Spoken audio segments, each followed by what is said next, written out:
Hello friends, आज की video में मैं आपको राम लड्डू की ओरिजिनल रेसिपी जो मैंने एक हलवाई से सीखी है वो आपको बताने जा रही हूँ। तो आइए वीडियो शुरू करते हैं।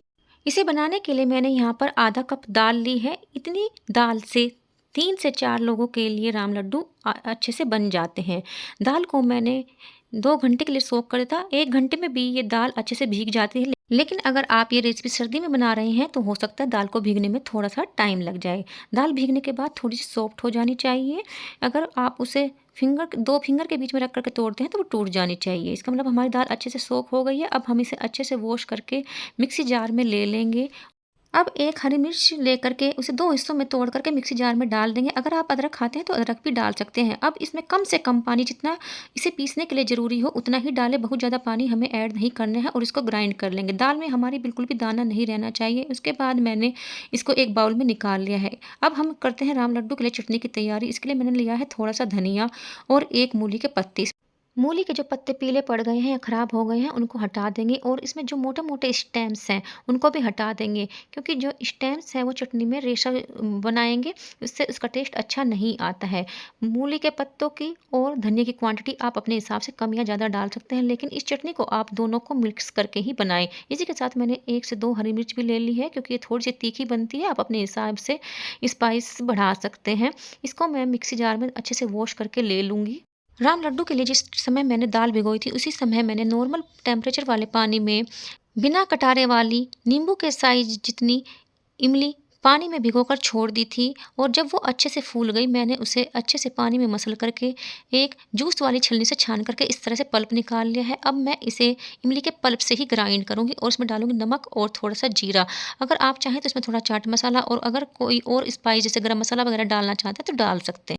अब हम इसे ग्राइंड कर लेंगे और जो इमली का कचरा बचता है आप उसे लोहे के बर्तन में या पीतल के बर्तन में डाल सकते हैं, उससे वो अच्छे से साफ़ हो जाते हैं। अब हमारी चटनी तैयार हो चुकी है। अब हम जो हमने दाल पीस कर रखी थी उसको तैयार कर लेते हैं। इसे बीट करने के लिए आप इस तरह का बीटर, जिससे कि हम केक की क्रीम को व्हिप करते हैं, वो ले सकते हैं, या फिर हम इसे हाथ से ही फेंट लेंगे। बहुत सारे लोगों के पास विस्कर या ये बीटर नहीं होता है, इसलिए मैं आज इसे हाथ से ही फेंट कर दिखाऊँगी। मेरी दाल कम है इसलिए मैं हाथ के आगे वाले पार्ट यानी कि उँगलियों और थम्स की हेल्प से ही इसे फेंट रही हूँ। अगर आप बहुत ज़्यादा क्वांटिटी में इसे बनाने जा रहे हैं तो आप इसे परात में डालकर जो हथेली का और रिस्ट के बीच का पार्ट होता है यानी कि हाथ की गद्दी, उससे आपको इसे मथना है। उससे क्या होता है कि ये जल्दी से फीट जाती है और जल्दी से सॉफ्ट हो जाती है। कम से कम दाल के बैटर को आपको 8 से 10 मिनट ज़रूर फेंटना है। और उसके बाद आपको एक बाउल में पानी लेकर चेक करना है कि हमारा बैटर तैयार हुआ है या नहीं। इसके लिए थोड़ी सी ड्रॉप आपको पानी में डालनी है। अगर वो तुरंत ऊपर आ जाती है इसका मतलब आपका बैटर राम लड्डू के लिए तैयार हो चुका है। लेकिन अगर वो नीचे बैठ जाती है इसका मतलब दाल अभी आपकी भारी है, वो अभी फूली नहीं है, उसमें और भी हवा भरने की ज़रूरत है, यानी कि आपको और फेंटने की ज़रूरत है। इसी के साथ मैंने 4 से 5 पत्ते पालक के ले लिए हैं। इनको बारीक चॉप करके, क्योंकि मेरी दाल का बैटर तैयार हो चुका है। अब जब दाल का बैटर तैयार हो चुका है उस समय आपको इनको अच्छे से बारीक चॉप करके उसमें डाल देना है। इसी के साथ मैंने थोड़े से धनिया के पत्ते भी लिए हैं। कोशिश करें आपको इसमें पालक के पत्ते ज़रूर डालने हैं, इससे इनका क्रिस्पीपन बढ़ जाता है। अगर पालक में कोई भी स्टेम्स है तो उनको हटा देना है। केवल पत्ते ही पत्ते इस रेसिपी को बनाने के लिए आपको लेने हैं। अब चाहिए हमें इस रेसिपी को बनाने के लिए एक सीक्रेट इंग्रेडिएंट, यानी कि एक उबला हुआ आलू, जो कि पूरा नहीं जाएगा बल्कि इतनी दाल में आधा ही आलू जाएगा। इस रेसिपी का किसी को भी पता नहीं है और ये रेसिपी आपको पूरे यूट्यूब पर भी नहीं मिलेगी। आप इस रेसिपी को एक बार ज़रूर ट्राई करके देखिएगा, आपको रिजल्ट वैसा ही मिलेगा अगर जैसा कि आपने बाजार में राम लड्डू खाया होगा। अब हम इसे बारीक कद्दूकस से, जितना बारीक आप इसे कर सकते हैं उतना आपको इसे ग्रेड कर लेना है, यानी कि कद्दूकस कर लेना है।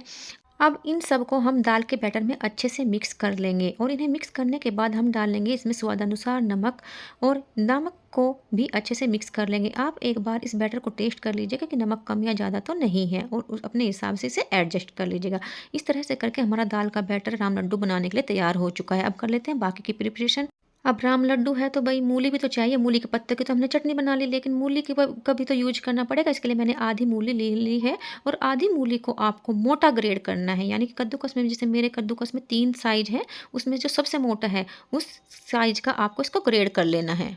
मूली भी हमारी ग्रेड हो चुकी है, बैटर भी हमारा तैयार हो गया है और चटनी को हमने पहले ही तैयार करके रख लिया था। तो आइए इसके साथ हम तेल गरम करना रख देते हैं और अपने राम लड्डू बनाना शुरू करते हैं। तेल में एक छोटा-सा बाउल डालकर देखेंगे जो हमने बैटर तैयार किया था उसी से कि हमारा तेल गरम हुआ है या नहीं। अगर ये तुरंत ऊपर आ जाता है इसका मतलब हमारा तेल अच्छे से गरम हो चुका है। ध्यान रखें कि राम लड्डू को हमें स्लो टू मीडियम फ्लेम पर फ्राई करना होता है। जब हम डालेंगे तेल गरम होना चाहिए और थोड़ी देर मीडियम फ्लेम पर फ्राई करने के बाद हम इसे स्लो फ्लेम पर कुक करेंगे ताकि ये अच्छे से कुक हो जाए, ऑयली ना बने और अंदर तक भी ये अच्छे से सिक जाए। मैं आपको बताना भूल गई थी कि हमें राम लड्डू को कैसे छोड़ना है। देखिए, मैं तेल से थोड़ा-सा हट कर के बता रही हूँ। आपको इसे फिंगर से जैसे कि वीडियो में दिखाया जा रहा है, चारों उँगलियों से आपको बैटर को लेना है और थंब से उसे पुश करना है नीचे की ओर। आपके गोल-गोल राम लड्डू आसानी से बन जाएँगे। हालाँकि इसके लिए प्रैक्टिस चाहिए होती है। हो सकता है कि आपके राम लड्डू बिल्कुल गोल ना बने, लेकिन अगर बैटर सही बना है और आप कोशिश करते हैं तो आप इन्हें आसानी से बना सकते हैं। सेम प्रोसेस से मैं जितने भी मेरी कढ़ाई में आएँगे उतने राम लड्डू हम इसमें बना कर के छोड़ देंगे। और अगर आप देख पा रहे हैं तो देखिए मेरे राम लड्डू फूल रहे हैं और वो अपने साइज़ से थोड़ा-सा मोटे हो जा रहे हैं और अपने आप ही वे उलट-पलट भी जा रहे हैं क्योंकि हमारा बैटर सही बना है। यही अच्छे राम लड्डू की पहचान है कि अगर वो अपने आप ही उलट-पलट रहे हैं तेल में और वो थोड़े-से फूल जाते हैं, यानी कि आपका बैटर सही बना है। राम लड्डू को छोड़े मुझे थोड़ा-सा समय हो चुका है, लेकिन आप देख सकते हैं कि ऊपर से अभी भी हमारे राम लड्डू थोड़ा कच्चे हैं। अगर हम इन्हें कलछी से या स्पैचुला से उलट-पलट करेंगे तो ये टूट सकते हैं। हमें क्या करना है कि जो हमने कढ़ाई ली है उसके जो 2 हैंडल होते हैं उनको पकड़ कर के हम इसे थोड़ा-सा घुमा देंगे। इससे क्या होगा कि नीचे का पोर्शन ऊपर, ऊपर का नीचे चला जाएगा और देखिए उसके बाद मैंने इन्हें थोड़ा-सा कलछी से भी हिला दिया है। अब जब तक कि इनका कलर गोल्डन नहीं हो जाता है, हम इन्हें कलछी की हेल्प से उलट-पलट करके सेक लेंगे। अगर फ्राई करते हुए कभी भी आपको लगे कि आपका टेम्परेचर तेज़ हो गया है, तो आप गैस को स्लो कर लें। लेकिन आपको इसे स्लो टू मीडियम फ्लेम पर ही फ्राई करना है, अदरवाइज़ क्या होगा कि आपके राम लड्डू ऊपर से सिक जाएँगे लेकिन अंदर से वो कच्चे रहेंगे। जैसे ही इनका कलर चेंज होता है, मैं इन्हें बाहर निकाल लूँगी। देखिए हमारे राम लड्डू का कितना अच्छा कलर आया है। मैंने इसमें बिल्कुल भी हल्दी नहीं लगाई है। दोनों तरफ से गोल्डन हो चुके हैं और देखने में भी क्रिस्पी लग रहे हैं। अब मैं इन्हें बाहर निकाल लूँगी।